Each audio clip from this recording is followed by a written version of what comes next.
Assalamualaikum warahmatullahi wabarakatuh.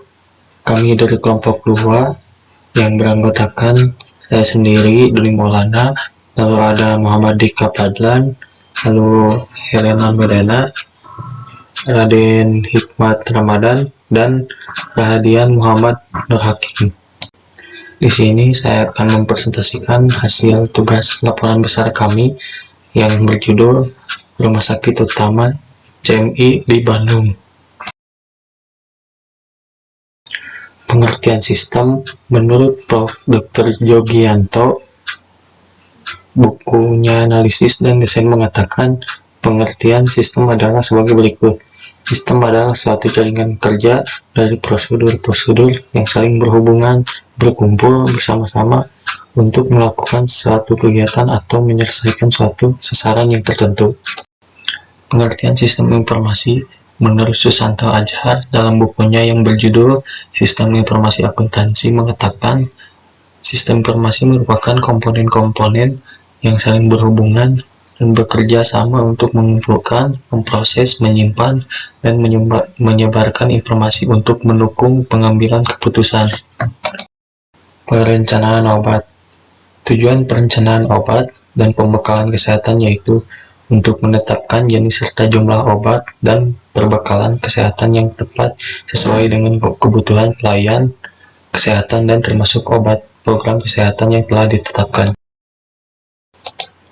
Pengumpulan data penelitian. Jenis data yang digunakan dalam penelitian ini adalah data primer dan data sekunder. Data primer yaitu data yang diperoleh yang dari sumbernya. Data primer diperoleh dari wawancara terhadap kepegawaian dari rumah sakit CMI. Sedangkan sekunder yaitu data yang diperoleh secara tidak langsung dan dengan media perantara. Data sekunder digunakan sebagai pendukung data primer. Metode pengembangan perangkat lunak. Metode yang digunakan dalam perancangan sistem ini adalah menggunakan metode prototype dengan langkah-langkah sebagai berikut yang ada di gambar. Analisis kebutuhan sistem yang terdiri dari sistem pasien, sistem front office, sistem dokter CMI, sistem dokter cabang, sistem apoteker, dan sistem kasir. Fungsional recruitment dan non-fungsional recruitment. Di sini pertama tabel fungsional, ceritanya, lalu ada high priority diisi dengan membuat form pendaftaran, lalu ada membuat form konsultasi, lalu ada membuat form pemeriksaan, dan ada membuat form kelola obat, dan membuat form pembayaran. Di medium priority ada diisi dengan sistem dapat membackup data rekam medis pasien. Lalu ada sistem dapat mencetak laporan setiap minggunya. Tabel non-fungsional. Di sini ada atribut, definition, scope atau how. Discrete, akses sistem harus dikontrol untuk mencegah pencurian data pasien dan memberi informasi selama 24 jam. Scope how-nya menggunakan enkripsi. Performance, definisinya dapat menangani banyak informasi dan pengaksesan selama 24 jam. Scope atau how-nya dengan dukungan server yang kuat. Usability, user-friendly, desain tampilan tidak susah dan mudah digunakan. Modifiability, perubahan informasi akun bisa dilakukan kapan saja. Scope how-nya permintaan pengubahan akun yang diverifikasi oleh admin. Reliability, menjamin data yang akurat. Scope atau how-nya rutin mengecek data pasien. Use case diagram klinik utama CMI. Aktornya ada pasien, lalu front office, lalu dokter CMI, dokter cabang, apoteker, dan kasir.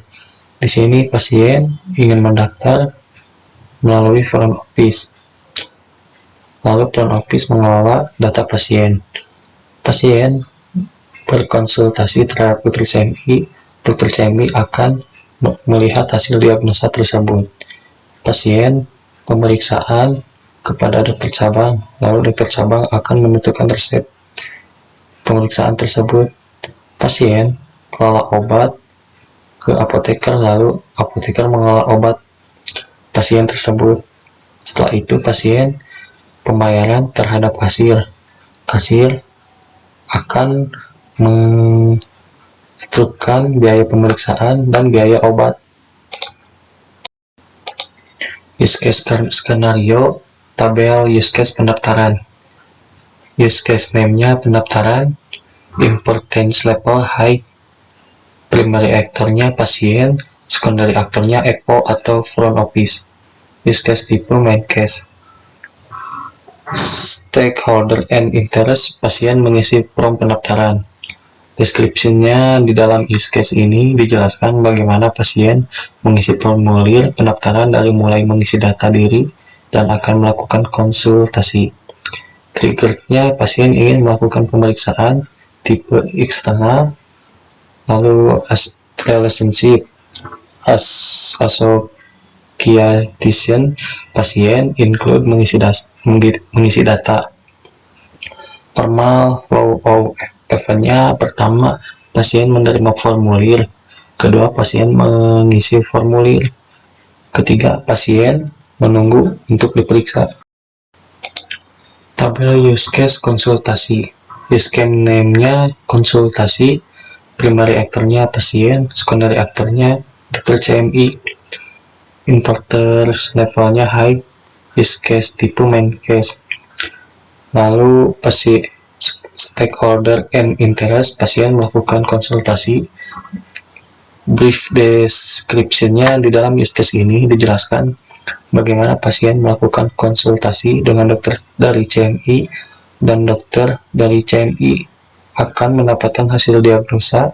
Setelah itu, dokter dari CMI akan menyerahkan kepada pasien untuk melakukan pemeriksaan dengan dokter cabang sesuai dari diagnosa yang dialami pasien. Triggernya, pasien ingin melakukan pemeriksaan tipe eksternal. Association, pasien include-nya hasil diagnosa extend.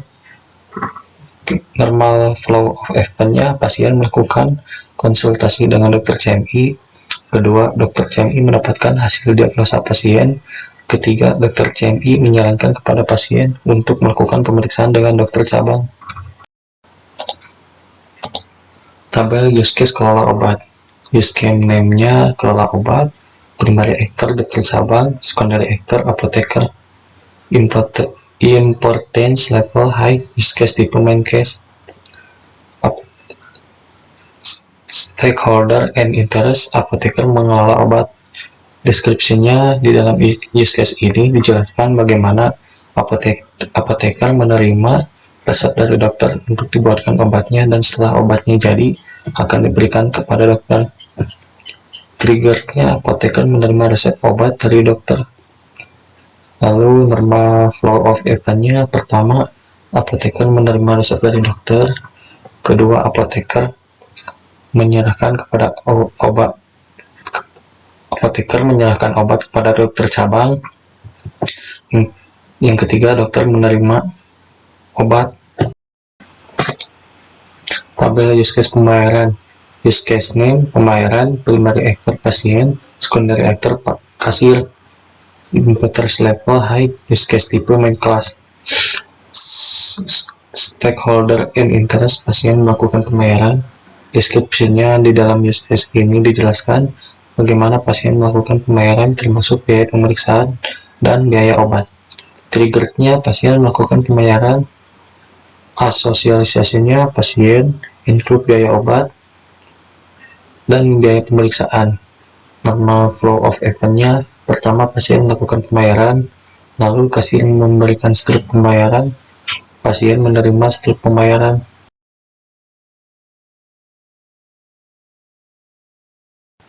Di sini saya akan menjelaskan sequence diagram pasien pendaftaran. Yang pertama, pasien, identitas pasien, melakukan registrasi, lalu setelah itu apabila setelah registrasi maka akan ada bukti registrasi. Lalu selanjutnya masukkan hasil registrasi ke bagian login. Setelah itu username dan password, dan setelah itu masukkan username dan password di form menu login. Setelah itu masuk ke form utama, di form utama masuk di bagian pasien menunggu untuk diperiksa. Setelah di form pemeriksaan, tambah data pemeriksaan dari pasien tersebut, lalu akan dikelola oleh FO atau front office. Setelah itu di bagian front office menambahkan data. Setelah itu mendapatkan persetujuan pendaftaran pemeriksaan dari bagian front office ke pasien.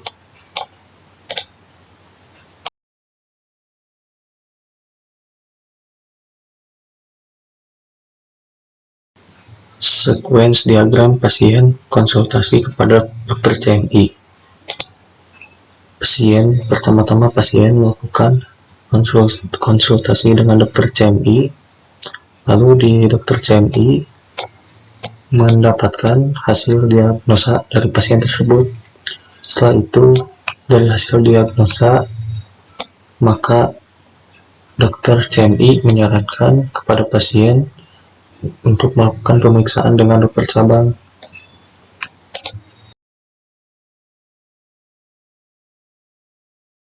Sequence diagram pasien diperiksa oleh dokter cabang.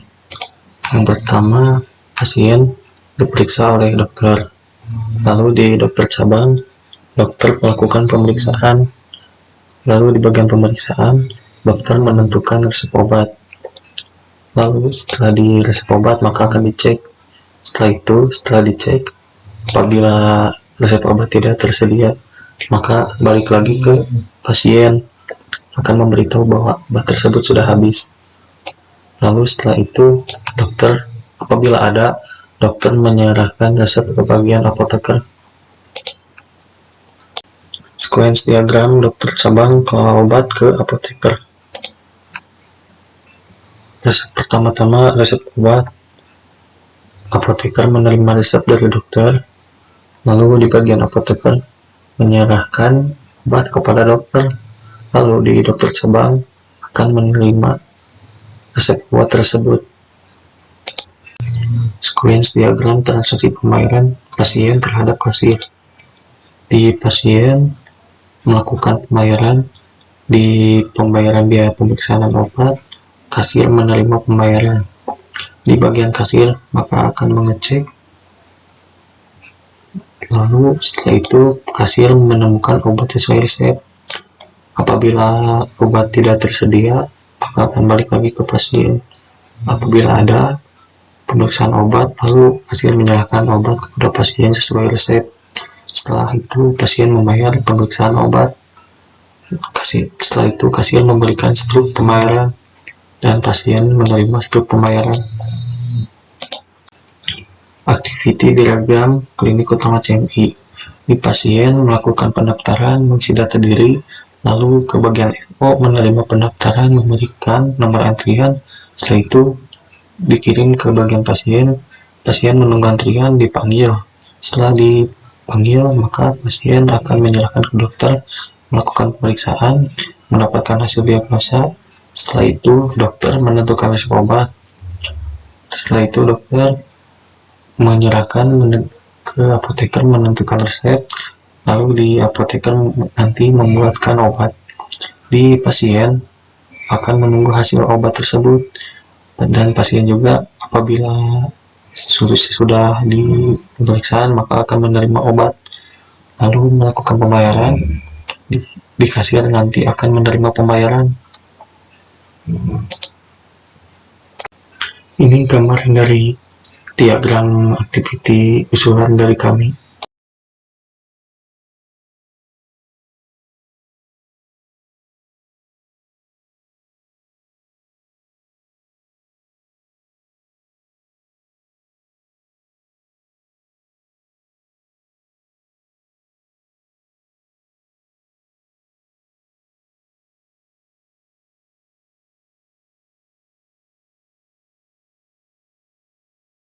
Sekian dan terima kasih. Mohon maaf apabila ada kekurangan dari kelompok kami. Wassalamualaikum warahmatullahi wabarakatuh.